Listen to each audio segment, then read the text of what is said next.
So hello guys, welcome back to my channel. So दोस्तों, आज फिर से लेट हो गया मैं वीडियो बनाने में। ऑफिस के काम में थोड़ा सा बिजी हो जाता हूँ मैं, इसलिए कभी कभी लेट हो जाता है वीडियो। और आज हमारा प्रॉफिट है 11.8 के। और मैं हमेशा कहता हूँ आपको कि मैं सारा जो 1 लाख से ऊपर है जो भी सारा विड्रॉ कर लेता हूँ। अगर आप यहाँ पे देखोगे तो कल भी मैंने 40,000 यहाँ पे विड्रॉ करे हैं। और 40,000 कौन से थे? 10,000 और ये 30,000 जो हमने 2 दिन में कमाए थे।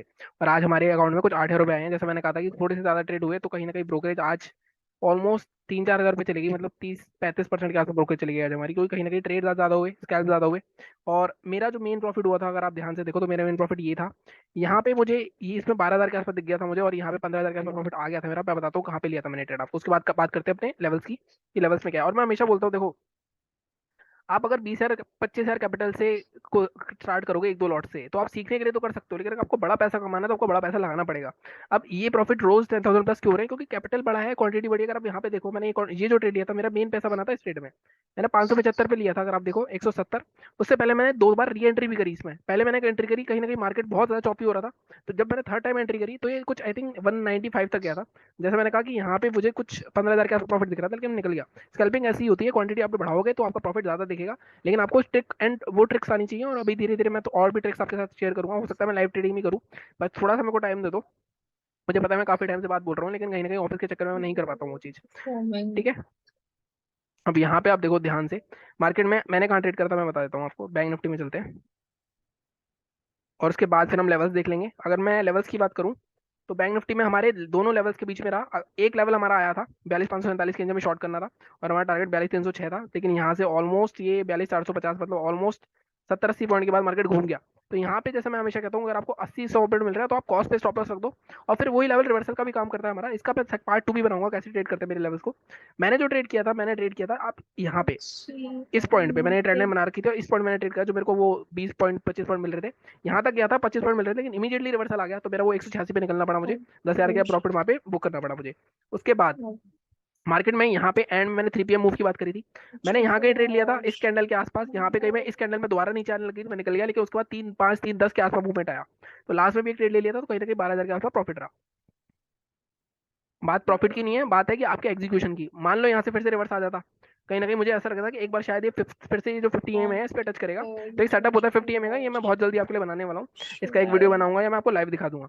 ठीक है, तो हम बात करते हैं कि हम आगे क्या कर सकते हैं। सबसे पहले मैं इसको बंद कर देता हूँ। अब यहाँ पे अगर निफ्टी की बात करते हैं, निफ्टी में भी हमारा लेवल जो था बिल्कुल, अगर आप देखो लास्ट में आया, बिल्कुल जाके एंड में जाके आया है ये 17,800 का। उसके पहले पूरा रेंज में रहा, उसमें कुछ भी नहीं हुआ। ये भी हाइड कर देता हूँ मैं, एक मिनट गाइस। अब हमें कल क्या करना है? सबसे सबसे मेन बात कल है एक्सपायरी, और ऐसी वैसी एक्सपायरी नहीं है, मंथली एक्सपायरी है। तो अब यहाँ पे हम बैंक निफ्टी में चलते हैं और कल के लेवल डिस्कस कर लेते हैं। ये रिमूव करते हैं, और सबसे पहले डेली चार्ट पे एक बहुत बड़ी जैकपॉट एक्सपायरी आपको बताई जा रही है कि कल एक जैकपॉट एक्सपायरी आ सकती है। देखो, मैं अपने एक्सपीरियंस से बताता हूँ। मार्केट में जो चीज पिछली एक्सपायरी पे क्या हुआ था, अगर आपने देखा हो, पिछली एक्सपायरी पे भी आई थी सेम चीज हुई थी कि मार्केट में लास्ट में काफी अच्छा खासा मूवमेंट आया था। आई थिंक हमने 24,000 रुपये कमाए थे शायद, जितना मुझे याद है। अब सेम चीज इस एक्सपायरी पे भी हो, इसके चांसेस बहुत कम है। हालांकि फैक्टर सारे वही हैं। अगर आप देखो ध्यान से पिछले 2 दिनों का, एक मिनट गाइस, पिछले 2 दिनों का ये वाला रेसिस्टेंस मैं बता रहा था, इस रेसिस्टेंस के ऊपर मार्केट ने कहीं सस्टेन करा था, इसके ऊपर क्लोज हुआ। और हमने टारगेट बात करी थी कि मार्केट का टारगेट अल्टीमेटली 43,100 तक का है। तो अभी भी 300 पॉइंट का स्कोप है मार्केट में। और अगर आज और कल का हाई देखें हम, तो आज का हाई देखेंगे 42,865, आज का 42,875। तो ऑलमोस्ट ये वाला जोन हमारे बाइंग लेवल है। कल मार्केट गलती से फ्लैट ओपन हो गया तो आई थिंक मॉर्निंग में ही हमें 200-250 पॉइंट का मूवमेंट देखने को मिल जाएगा। और अगर वो मिल गया तो आई थिंक मॉर्निंग में ही पैसे कमा के हम शांति से बैठ सकते हैं। लेकिन मैं मॉर्निंग में नहीं देख पाता हूँ मार्केट, तो थोड़ा सा मुश्किल हो जाएगा। सेलिंग के लिए अभी डेली चार्ट पे बताना मुश्किल है। एक लेवल ये दिख रहा है मुझे अभी, आज का लो। सेलिंग के लिए 15 मिनट के चार्ट पे चलते हैं। सेलिंग के क्या लेवल रहेंगे? अब देखो, बाइंग का मैंने आपको बता दिया।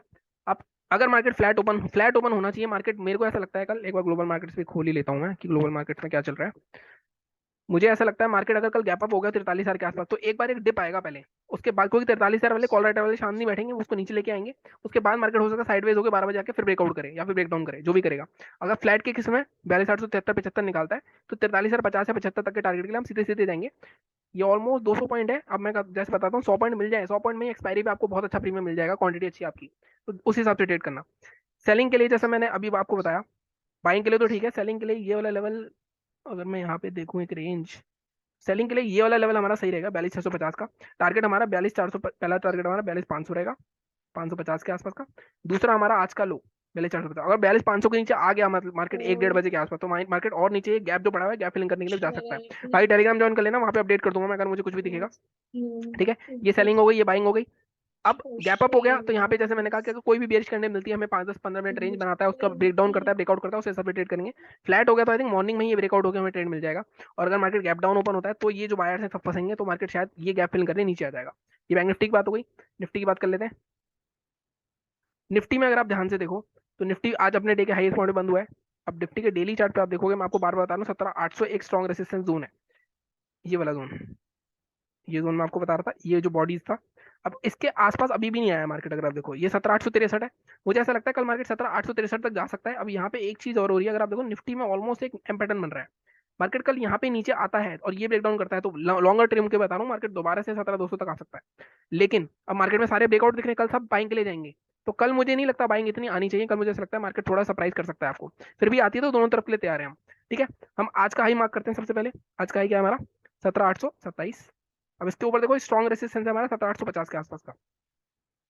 सेलिंग का कुछ नहीं दिख रहा, अभी देखते हैं 15 मिनट के चार्ट पे चलते हैं। अब यहाँ पे देखते हैं बाइंग के सेलिंग के स्पेसिफिक लेवल क्या रहेंगे हमारे। देखो जैसे मैंने कहा 830 के ऊपर हम खरीदते भी हैं, तो ये बहुत स्ट्रॉन्ग रेसिस्टेंस है 850 के आसपास का जोन। ये क्योंकि एक गैप फिलिंग जोन भी है, अगर देखो यहाँ पे गैप पड़ा होता, यहाँ पे आपको दिख रहा है गैप पड़ा होता है, ये गैप भी फिल होगा यहाँ पे इस पॉइंट के आसपास। तो कहीं ना कहीं ये एक बहुत ही स्ट्रॉन्ग सपोर्ट है। 17,850 के ऊपर अगर निकलता है मार्केट, अब हम बाय के लिए मैं कल आपको ये बोलूंगा, हम बाय है नहीं करेंगे। हम क्या करेंगे, हम 17,850 के आसपास या तो 17,850 के ऊपर 10 मिनट सस्टेन कर जाए तो हम कॉल के लिए जाएंगे। टारगेट हमारा उस केस में 17,900 950 तक आ सकता है, 925 तक मान लो। अगर मार्केट में यहाँ पे यहाँ से निकल गया मार्केट ऊपर और यहाँ पे कहीं रेसिस्टेंस लेता दिखता है या कोई रिवर्सल पैटर्न बनाता है, एंगल्फिंग बनाता है या शूटिंग सा बनाता है, तो हम सेलिंग करेंगे। बहुत छोटे स्टॉप लॉस के साथ हो सकता है मार्केट में एक बड़ा मूव देखने को मिल जाए। साथ में एक ये ट्रेंड लाइन भी बना के रखना, ये जो ट्रेंड लाइन चल रही है, अगर ये ब्रेक हो जाती है तो उसके नीचे भी शॉर्ट कर सकते हैं। तो उस केस में सेलिंग का अगर फ्लैट होकर नीचे जाता है तो आपका लेवल क्या रहेगा? 17,700 या 17,700, ये वाला लेवल रखते हैं हम 17,750 का। इसके नीचे सेल कर सकते हो। टारगेट आपका फर्स्ट ये वाला रह जाएगा 17,687। दूसरा टारगेट आपका यहाँ इस जोन तक का रह सकता है 643 तक का। लेकिन कल मार्केट में मुझे ऐसा लग रहा है कुछ सरप्राइज होगा लास्ट में। कल मार्केट इतनी ईजी नहीं होगी जितना दिखाया जा रहा है कि मार्केट एक लंबी ट्रेंडिंग चलेगी। मुझे थोड़ा सा मुश्किल लग रहा है। मार्केट में कुछ भी हो सकता है, लेकिन मेरी फीलिंग ये है कि मार्केट में हर एक्सपायरी सेम नहीं हो सकती। पिछली एक्सपायरी की ट्रेंडिंग होगी तो ये एक्सपायरी ट्रेंडिंग नहीं होगी। तो इस हिसाब से आपको देखना पड़ेगा। ठीक है, बाकी हमारी हो गई आज की बात। ग्लोबल मार्केट्स में भी देख लेते हैं क्या चल रहा है। देखो डाउ जोन्स फ्लैट है, निफ्टी फ्लैट है, ऑलमोस्ट फ्लैट है। और कल की एक्सपायरी थोड़ी साइडवेज भी हो सकती है। मुझे बुलिश एक्सपायरी थोड़ी सी कम लग रही है क्योंकि मार्केट में अगर आप ध्यान से देखो, कभी भी मार्केट में ऐसी बुलिश एक्सपायरी आती है, जैसे लास्ट वीक की एक्सपायरी अगर मैं देखूं 24 आई थिंक कितने की थी, ये वाली एक्सपायरी थी। अभी आई थिंक एक एक्सपायरी आई थी जिसमें I think bank Nifty strong था। सॉरी, बैंक निफ्टी दिखाता हूँ मैं आपको। आई थिंक 20 अप्रैल की एक्सपायरी थी ना, जब मार्केट ने ब्रेकआउट करा था इसको। हाँ, 42,378 ये एक्सपायरी थी। लास्ट में भी यही हुआ था। अब यहाँ पे ऑलरेडी मार्केट में इतनी स्ट्रॉन्ग कैंडल बना के और कितना ऊपर जाएगा मार्केट। यहाँ पे मार्केट में सेलर्स बैठे हुए हैं, ये जरूर है। अगर 12-1 बजे के आसपास 43,050 ब्रेक करता है तो मार्केट आई थिंक 43,300 तक जा सकता है। ये एक बहुत अच्छा ट्रेड मिल सकता है। तो 3 बजे के आसपास 5-5 रुपए की कॉल पुट लेके भी रख सकते हो, तो वो भी अच्छा मूव दे देगी मंथली एक्सपायरी पे। मंथली एक्सपायरी के लिए बता रहा हूँ सिर्फ मैं। ठीक है, बाकी चैनल को सीधे सपोर्ट करते रहो, लाइक करो, शेयर करो, सब्सक्राइब करो। Thank you so much.